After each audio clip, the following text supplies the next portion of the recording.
Let's be honest. It's the boring shit that makes you rich. And the most unbelievable way for generating wealth and long-term economic security is...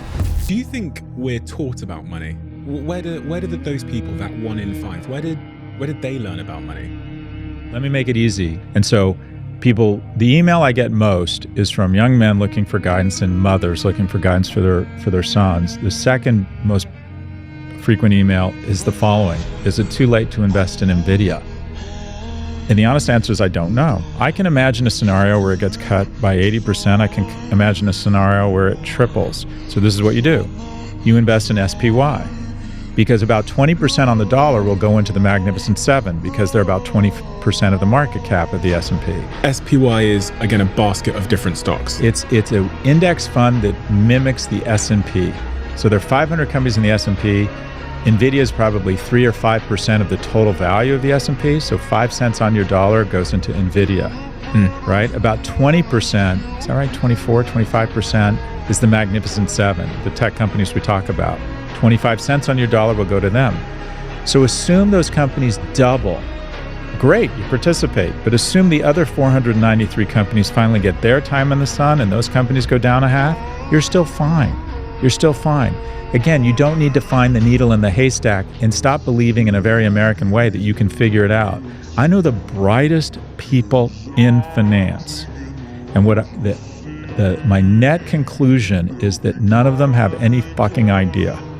Some have a little bit more of an idea, but if you look at the entire alternative investments industry, hedge funds, private equity funds, mutual funds, anyone on CNBC, if you took all of their returns in aggregate, they're less than the S&P by the amount of their fees. It's one of the greatest grifts in the modern economy, is believing that some guy who looks old and unhappy and has suspenders and went to Harvard knows more about the markets than you.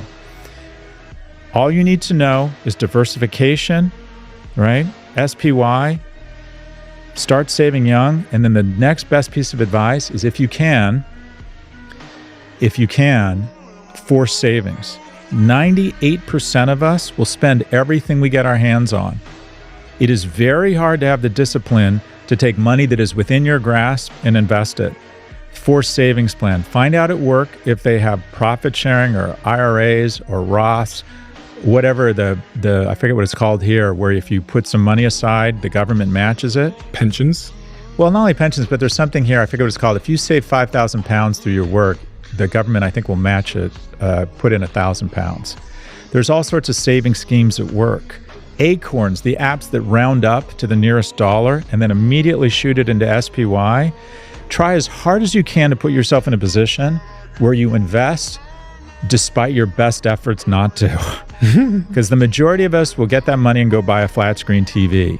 And when you're saying investing, I think because it can sometimes sound complicated from someone that's so far away from it, there's apps on our phones now where we can, in a couple of minutes, invest in the exact thing you've just said. We can make an account in a couple of minutes. I'll probably ask for our passport, take a photo of our passport. There's so many different apps where you can go in and invest in the S&P 500. You don't need to call someone or know someone, and you can invest. What's the minimum you can invest? $50. $1. Go to public.com. Start with a basic low-cost ETF or index fund. SPY, if you want to take a little bit more risk and you want to be in tech, there's all sorts of ETFs and index funds around tech. Every young person, especially young men, is under the impression they're smarter than they are and that they can beat the market.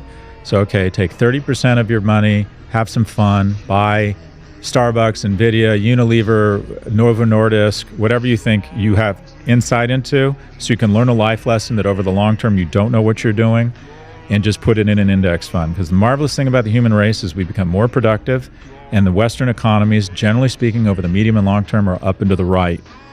And again, and I'll go back to my algorithm or equation, focus, find something you could be good at, maybe great, that has a 90+% employment rate. Stoicism, we haven't talked about that. Realize there's some things you can't control. Focus on the things you can control. One thing that is within your control is spending.